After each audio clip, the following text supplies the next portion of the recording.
Ladies and gentlemen, it's go time, and we've got the coach to turn your potential into performance. John Brubaker is a nationally renowned performance consultant, championship coach, world record holder, and highly sought-after speaker. More importantly, Coach Bru is a husband and father.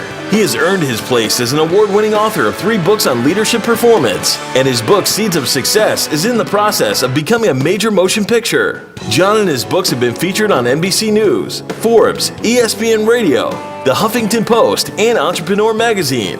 Coach Bru works with some of the world's top executives, coaches, and athletes, helping them to achieve peak performance by mastering the mental game of business. This allows them to perform their best when it matters most.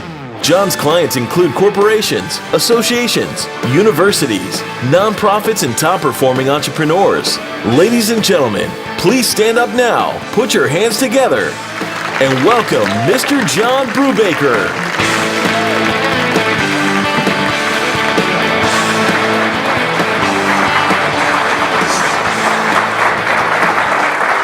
Nashville, if you can hear me, clap your hands once, twice, 3 times. I'm fired up to be here with you today. We're going to have a little fun. We're going to talk about marketing secrets from country music's brightest stars. And when I say brightest stars, I don't mean the biggest stars.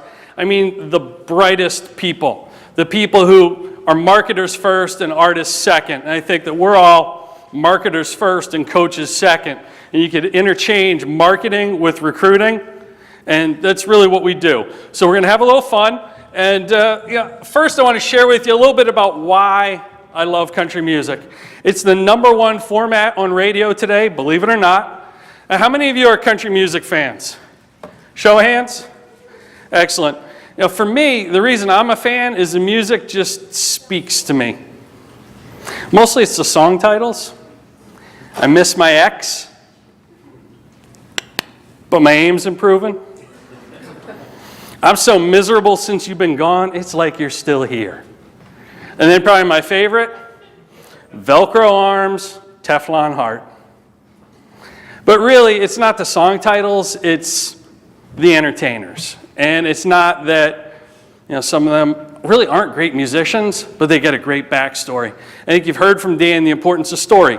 We've all got a unique backstory to share with our audience. So, I think that what we have in common with a lot of these country music stars is they all came from humble beginnings, and you're in this story, and they've risen to national prominence through a lot of hard work. Humble beginnings, national prominence. It sounds like a lot of programs you might have inherited, right? And your goal. So I'll share with you some secrets and some strategies that they've used that you can use and steal the best ideas. You may not get all the ideas, you may not be able to apply all your ideas to all these ideas to your program, but steal the best ones. And I think that the thing that you'll see when you go out tonight, before we jump into this, the thing that you'll see when you go out tonight is on any given night in Nashville, and this is kind of how country music's a lot like recruiting. On any given night in Nashville, there are 300 to 400 artists performing in different venues for free, hoping to get noticed, hoping to get signed. Sound a lot like prospects, recruiting, showcases you travel to. It's the same thing.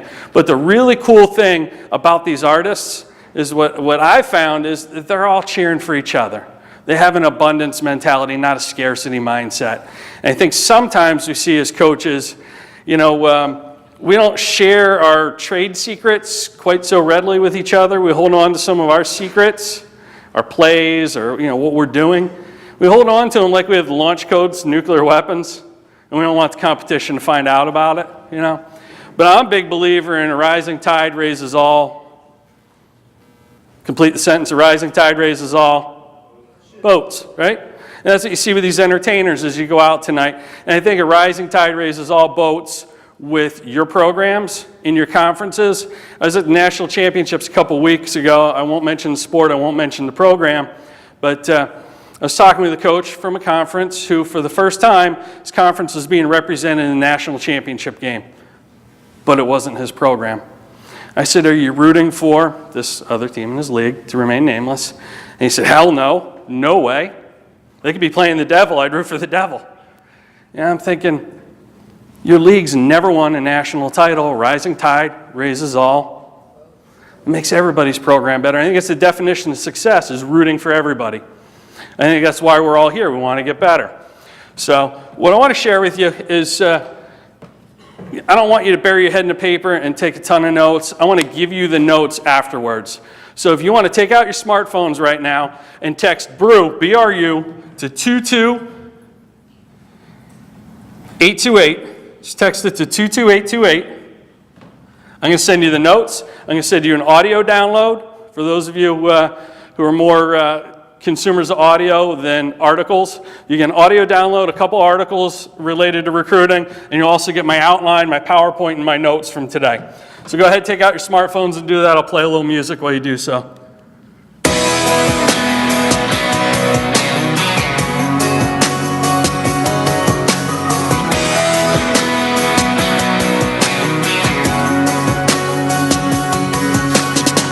Take a look at what's left in that sunset. Fireflies popping like the 4th of July. I was looking for her boyfriend, thinking, no, she ain't got one. Now you're standing in the neon, looking like a high I wanna be on. Girl, take a look around. Yeah, it's going down. We got it? That sounds a little different, doesn't it? That'll bring us to our first point here. So I think the biggest thing that you can take away from anything that you learn from me today, if you forget everything else, is be different or be invisible. So we talk about those 300 to 400 different artists trying to get noticed, trying to get signed. It's kind of a sea of sameness out there as you go around. You're going to see a lot of people who look, walk, talk, sound the same. And I think that holds true in just about every industry. Real estate agents that I work with, all have the same marketing collateral. They all look, talk, walk, dress the same. Take a look around the room for a minute, please. Have you ever seen so many khaki shorts and polo shirts ever before in your life, right? Be different or be invisible. Who's the most different looking person in this room right now? Who's not up here on the stage? Jed Moore, stand up, please. Jed's going to be speaking tomorrow. Jed's the rodeo coach at Colorado Northwestern. I use him as a great example because he stands out in a sea of sameness. It's not a criticism against any of us. It's a compliment to him. He walks, talks, looks a little different than the rest of the people in the room. And that's memorable. It's very memorable. So 2 people I had the opportunity to interview for a book I'm writing, actually, on marketing secrets from country music's brightest stars, are the person you just heard, the remix that I just played. His name's DJ Sinister, and Cowboy Troy. Cowboy Troy, you have to understand, is a 6'5", 265-pound black rapping cowboy. Do you think there are a lot of them in Nashville? All right? So what he's done is he's created a category all to himself. He's a category of one. I think it's a great example. We can all do the same thing, even though we're in a room of college coaches. Think about how you can create a category of one for yourself to stand out and be different. Be unique. Set yourself apart from your competition.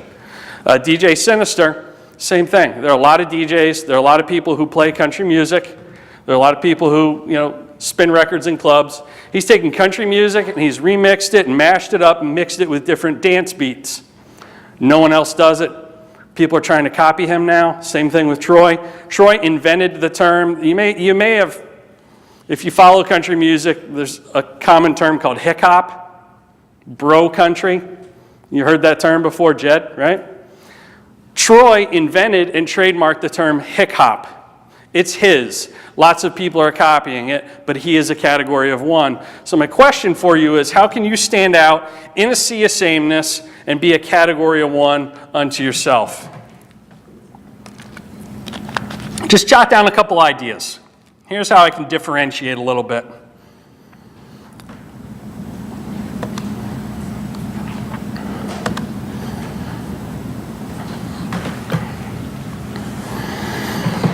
So these are 2 of my favorite artists. There's another band that I think is a great example of, it's just a subtle shift. You don't have to I think you'll get your best ideas from outside your industry. You don't have to make this huge quantum leap. You don't have to change every fiber of your being or completely reinvent your program. It's a subtle shift. So, has anyone heard of the band Wicked Lester? Anyone? Cue up the crickets chirping, right? No one's heard of Wicked Lester. Perhaps you've heard of the band Kiss. Show of hands if you've heard of Kiss. It's my favorite country act. They're so country, aren't they, with the makeup and all the big hair? They were known as Wicked Lester before they changed and rebranded themselves to wear the tight pants, the makeup, the hair, and kind of look like cartoon characters, superheroes, whatever you want to call them, just stand out in the sea of sameness. It was the same music, performed by the same guys, at the same time. All they did was this subtle shift. Change their name, change their look a little bit, and they stood out. Now you see these other bands that wear the makeup and the big hair trying to look like Kiss. So when you're on the cutting edge and you're different, you're not invisible, people will start to emulate what you're doing. And it could just be a subtle little shift. So a great sports example of that would be, you look at how people compete with less resources, right? I think all of us would probably be able to find a way to complain, regardless of the level of the program or the program we're at, that we have less resources than some of our competitors, right? And if you're shaking your head no, then you don't need to be here, right? We're all here looking for that edge. Well, think about a great professional sports example. What did Billy Beane have to do with the Oakland A's to compete? Sabermetrics, that whole Moneyball concept. He did it differently, and that allowed him to do more with less. It's a subtle shift, right? Real subtle shift. Another great example of that would be Dave Arsenault, Grinnell College basketball. How many D3 folks are here? D3 folks? How many of you heard of Grinnell College's offensive system? It's different. It's real unique. Is it for everybody? No. He's not looking for everybody. He's looking for people who fit his system. They full court press the whole game. They shoot threes. They send everybody but the shooter rebounding. And they're willing to give up the two to get the ball back faster, play fast, and they'll trade twos for threes all day. He inherited a team when he got there that didn't have a winning season for 25 years. And then all of a sudden they started winning. They started winning conference titles. They started going to the playoffs because he had a unique system and he found specific people who fit it really well. It's not for everybody. What we're doing isn't for everybody either, right? So what I'd like to ask you to do, we're gonna do a little exercise here. What I want you to do is I want you to look around the room and just find as much stuff you see that's the color brown as humanly possible. Look around in front of you, to your sides, behind you, look for brown. Look for brown, look for brown, okay? Got it? Now I'd like everyone to close your eyes. Everybody has their eyes shut? I want you to keep your eyes shut. Now tell me, everything you saw in the room that's green. This is the part where everyone's keeping their eyes shut and going through that mental Rolodex of, right, which college's school colors were green? Where's the hockey coach from Brockport State, right? Whose school colors are green? You can open your eyes now. Now look for green. Take a look around the room, look for green. Charlie Adams has a green shirt on. What else do we have that's green?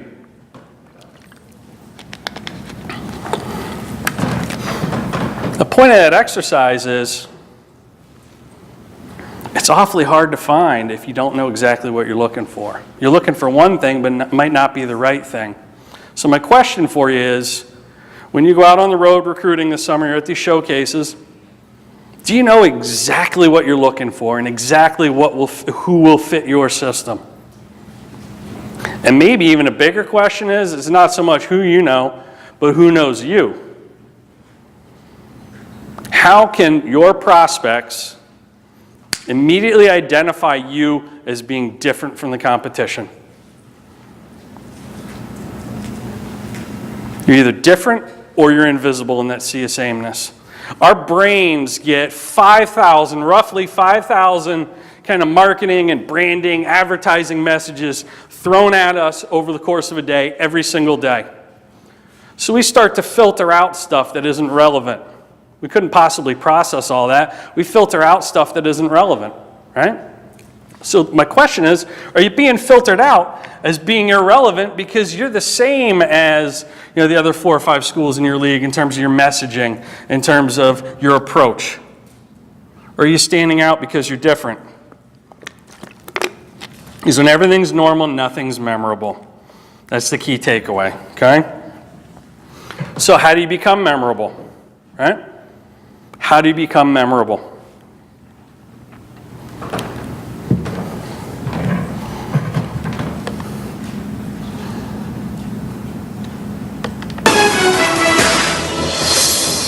He may be the sexiest country star alive, but he may also be the most klutzy.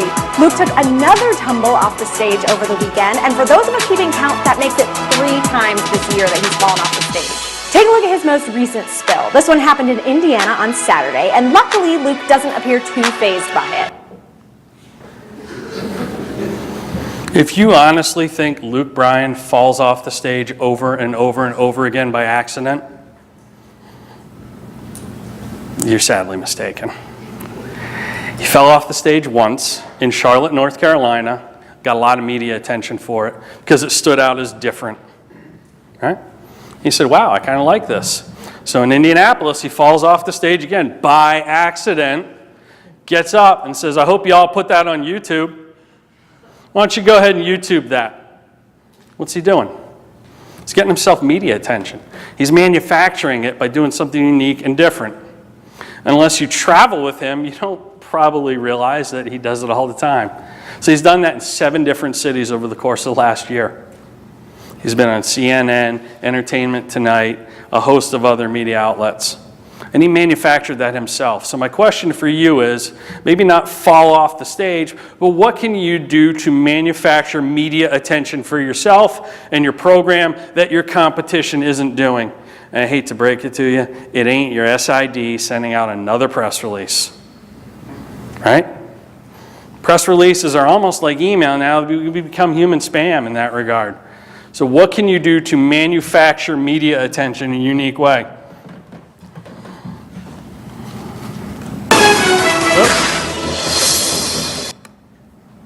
Slide malfunction. It's a concept called newsjacking. Newsjacking is a combination of putting yourself in the news and really kind of hijacking the news. So how can you inject yourself into something topical that's taking place, that's a current event? That's really basically what he's done. Something topical that's a current event. One of the things I do, I write for a number of publications. I'll try and take advantage of, to boost my Google search results. Writing an article about relating the Final Four to business, or relating recruiting during the national signing period to recruiting and human resources, because now I really kind of work in the corporate world. But it combines sort of those themes with what you're doing. It's self-serving, but it also makes you stand out. So how can you newsjack? I want to give you a great example of somebody I think, when it comes to recruiting, is really kind of playing chess when all his competitions are playing, and when all of his competitors are playing checkers. You know what I mean by that? Like, he's just thinking a few moves ahead of everybody else. And it's really something everyone can do. Here's Friday night. How about this formation? This is the play that is called hide the midget. And they hand it off. That's R.J. Fleming, and he has room to run. Fleming inside the 30. Finally knocked down at the 25. This is Blake Anderson at Arkansas State. Jonesboro, Arkansas, mid-major program, not a high-profile conference. He was the 5th coach and 5th head coach there in 5 years. 5th head coach in 5 years. That's kind of what he walked into. And he had to find a way to get the fan base, to get his players buying in, to get the media buying into. It isn't a revolving door. We're going to do things different. I'm here to stay.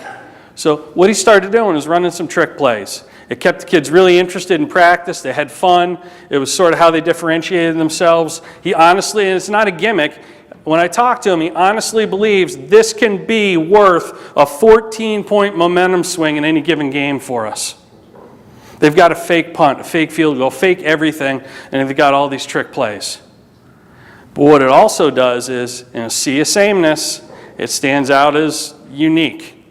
This is kind of his version of Luke Bryan falling off the stage. We're going to do some crazy stuff. We're going to have, we're going to run this hide the midget play. We're going to have a guy fall over backwards on the field. And let me cue that one up for you.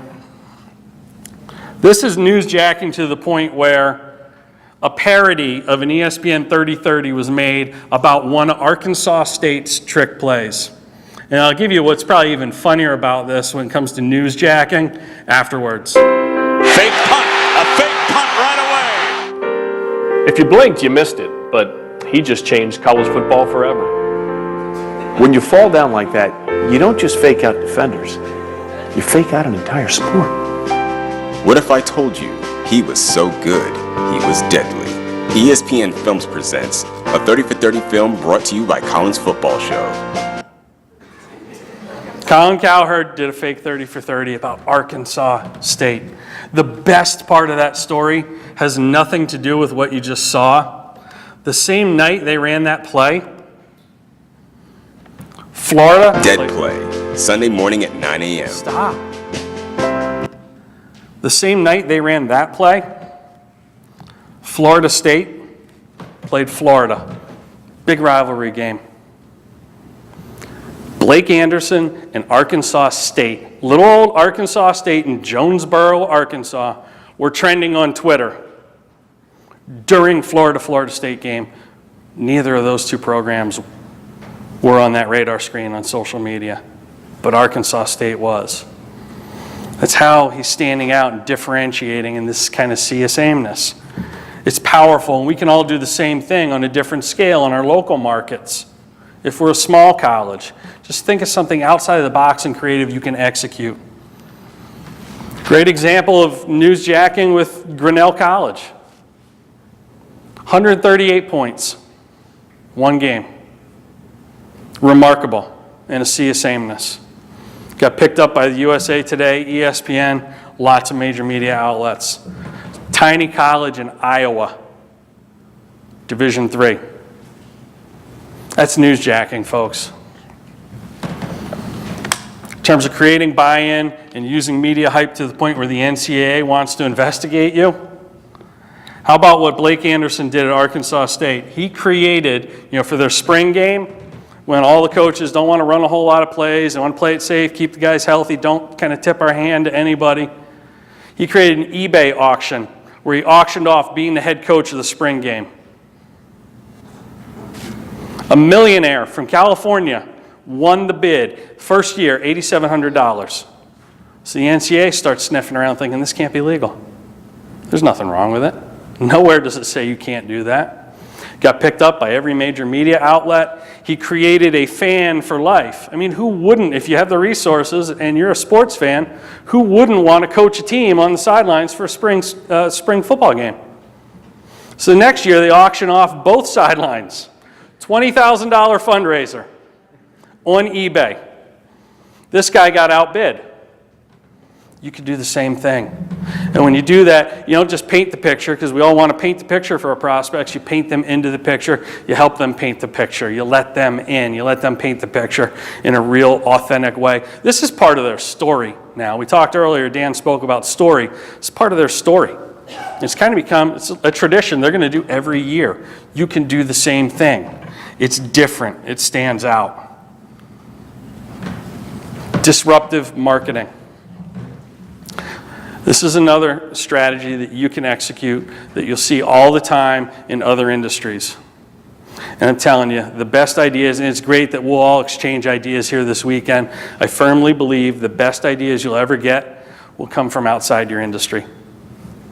Take a look at your ballpoint pen. Everybody hold up their ballpoint pen. Look at the tip of your pen. Multi-million-dollar idea right there. The guy who invented the original Ban roll-on deodorant, remember the original roll-on deodorant? Got the idea just from studying how the ink gets distributed out of a ballpoint pen. Simple but powerful, and it came from a completely different industry. How many people fly Southwest Airlines? Show of hands. Okay. Southwest, before it got real popular, was this tiny little regional jet line. They had a limited number of planes, and they only flew out of smaller airports. They weren't in any of the big hubs across the country. And their CEO, Herb Kelleher, was thinking, we don't have a huge budget to buy more planes. We literally can't buy our way into these larger airports. What can we do? And they're sort of at a crossroads where they're either going to make it or break it. One of his friends invited him to go to a NASCAR race for a weekend. He said, why don't you come with me, get away from work, we'll go do this. He's not really like NASCAR, but okay. They take a road trip, and he's not really interested in the race, but what he does is he starts studying the pit crew, doing the tire changes, refueling, doing all the stuff that they're doing in the pits. He came away from that weekend, he said, that's what we're going to do with our airplanes. We're going to get them up and down, in and out of the airport faster than our competition. Typically, it's an hour from the time you deboard the plane, refuel it, get the new passengers on. They became famous for the 12-minute turnaround. It's what made them profitable, and it's what continues to make them profitable. Every other airline's in Chapter 11. He disrupted what was going on in his industry by taking an idea from another industry. Great example from country music I want to share with you.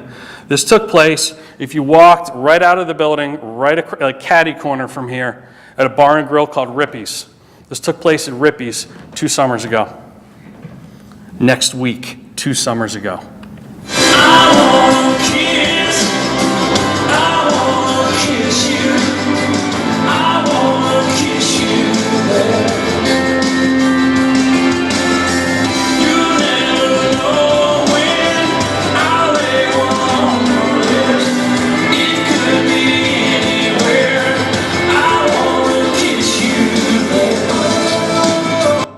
That's Ronnie Dunn. He hasn't been relevant for 20 years. The last time he was relevant, this shirt that I'm wearing was famous. Because Ronnie Dunn of Brooks and Dunn, how many of you remember Brooks and Dunn? They wore this shirt. This shirt actually went platinum before any of their albums did. They sold 1 million of these before they sold 1 million records. He relaunches his career as a solo act 2 years ago and says, you know what? I don't really want to follow the traditional route of a traditional record label and then having to pay for publicity and advertising and marketing and a publicist and all that. I'm going to disrupt what's going on in my industry. So what he did was, the night of the CMA Awards, which will be next Saturday night, this is 2 years ago, he and his band sneak up to the rooftop of Rippy's, which you just saw, and they brought their amps, their guitars, their mics, and they hired a helicopter to fly around, shine a spotlight over the building. And as soon as the CMA Awards got out, and there were like 35,000 fans pouring into the street, that's when they turned the lights on and they started playing music from the rooftop. Only thing it cost them was getting somebody with a helicopter and a spotlight. They disrupted. At the same time, they put a spotlight on this, on the roof of the historic Ryman Auditorium and Grand Ole Opry. They shined a spotlight right up on there, and it has his hashtag, and it had his Twitter handle, and also said, "Who's Ronnie Dunn?" And created a buzz on social media. Free publicity, free advertising. So my question for you is, do you have a hashtag for you, your brand? Because you're in this story. You're just like him. You're an entrepreneur. You're a creator. You're building something as well. Do you have a hashtag for your program or for yourself? And do you have a way to kind of disrupt sort of the traditional means of getting exposure? You can do the same thing.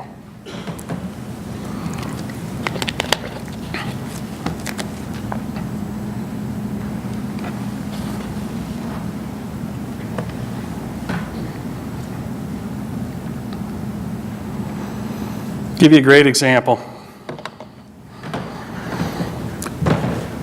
I'll play the beginning of this and just to set it up for you here. dum da dum da dum da dum da da dum da dum da dum da dum da da. That's it. Now, you'll recognize the song when I hit play again, but when everything is normal, nothing is memorable. They did this ridiculous beginning to their platinum hit song, so when it played on the radio, people would just kind of perk their ears up and say, this doesn't sound like a normal country song that we hear on the radio. And you know the rest of the song.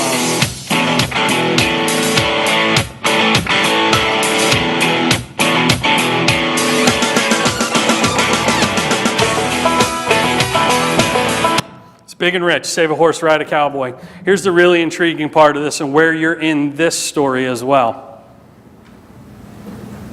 They got the idea for this song training a group of Belmont University songwriting students. One summer they had a group of 10 students, and they just asked them, what do you do when you don't really have a story, you don't really have material? Can you find something interesting in everyday life to set you apart?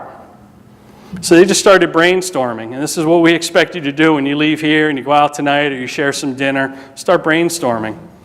So this one girl says, last night I was out at a bar downtown, and would you believe this cowboy came up to me after he had a few drinks and he said, hey, pretty lady, why don't you save a horse tonight and ride a cowboy? So Big and Rich looked at her and they're like, yeah, it's Nashville, actually. We totally believe that. And they took that one line and they started to weave in all this material from these students. This wasn't their idea, but they took it and they ran with it. And here's the thing. Here's where you're in the story and how it's unique to you. Some of your best ideas will come from your students. They'll come from the people already on your roster who know your program, in some cases maybe better than you. So, and in a lot of cases, a lot of our kids, like I know I have a 9-year-old and 11-year-old kid, they're way more tech savvy than me. You see me fumbling around with the audio and the PowerPoint. But our kids are a lot more tech savvy than us in many cases. How can they help you set your program apart? Because you've got all the resources in the world at your fingertips on your current roster when it comes to recruiting and getting your message out in a unique way. The next piece that's phenomenal in my mind with these guys, I think they're the best marketers in country music, is you see this scenario? They literally rented a bridge and brought in cheerleaders, horses, a high school band, a lot of their friends, and they just created this crazy video. When they won an award at the CMA Awards and they walked the red carpet, they said, you know what, we don't want to walk the red carpet. We want to arrive on horseback and we want to bring our band and all of our friends. Everybody else just walks the red carpet. They stand up there behind whoever has the sponsor board there, and they get their pictures taken. It's called shock and awe marketing. So how can you, and it might not be, horseback and a parade and cheerleaders, but how can you create some shock and awe marketing to disrupt and stand out in your program? And they gave in, they agreed to it, and they literally stole the thunder from everyone else who arrived after them. And we can all do the same thing. We've got all these resources at our disposal. And I kind of want to end with this. This is another person just recently relaunched his career. And I think we're all also in this story. Garth Brooks took a 20-year sort of retirement to raise his kids and stepped away from his musical career to raise his kids. But what I noticed with Garth was during his sort of first tour of duty as a musician, what he would do was before a concert, he would just grab a seat up in the nosebleeds, the worst seat in the arena. He would sit in the back row and he would look down on the stage the morning of the show, and he would just hang out there. And what he was doing was he wanted to see the stage from his worst customer's vantage point. He would just sit up there and watch and trying to picture, here's how I come across to the person who probably scraped and saved, for 6 months to be able to afford to take their family to a Garth Brooks show. And then what he would do, it's almost comedy, it's almost like setup, is he would send ushers to the back row for that family and just say, excuse me, can I see your ticket?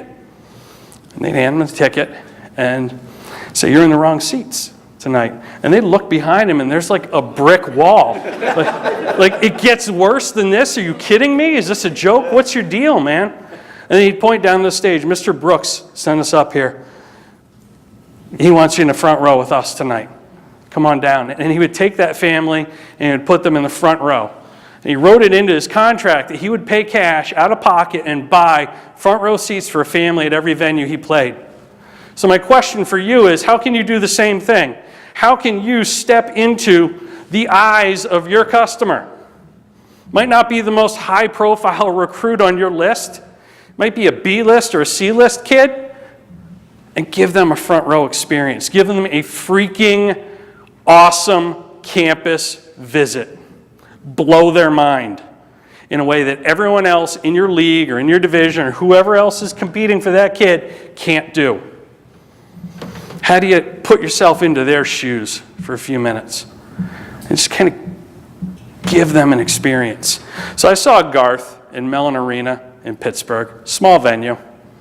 And you feel like he's singing. How many of you have seen Garth in concert? Anyone? I've seen him a bunch of times, and my wife calls me like a suburban cowboy. I just enjoy country music. I think he is the best marketer and entertainer. He may not be the best musician, but what he does is he finds a way to over-deliver, just like you should. He takes that kid that's sitting in the front row, and he'll give him a guitar at the end of the show, and he'll sign it, creating a customer for life. I think that's something we can all do, is over-deliver in a way that you give people a reason to be raving fans of your program. I saw him in Central Park, 1 million people, much bigger venue. You feel like he's singing right to you. And the experience in the back row and the front row is exactly the same. He finds a way to paint people into the picture, and I think that's what we all need to do. We need to find a way to paint people into our picture and let them help paint the picture. You know, people help support a world that they get to create as well. So you guys have been a great audience. I want to leave you with this. The whole concept, your best ideas will come from outside your industry, is actually the theme of my book, Seeds of Success, which is about to be made into a major motion picture. I want to offer you that book along with all my other resources. This is just this weekend only. I call it my kitchen, everything but the kitchen sink sale. And it's $395 in value, all for $99. I'll be available afterwards. You've been an awesome audience. What I'd like to ask you to do now is just jot down one idea that you're going to use to disrupt, to manufacture some media attention for yourself. And then just go do that. Thank you.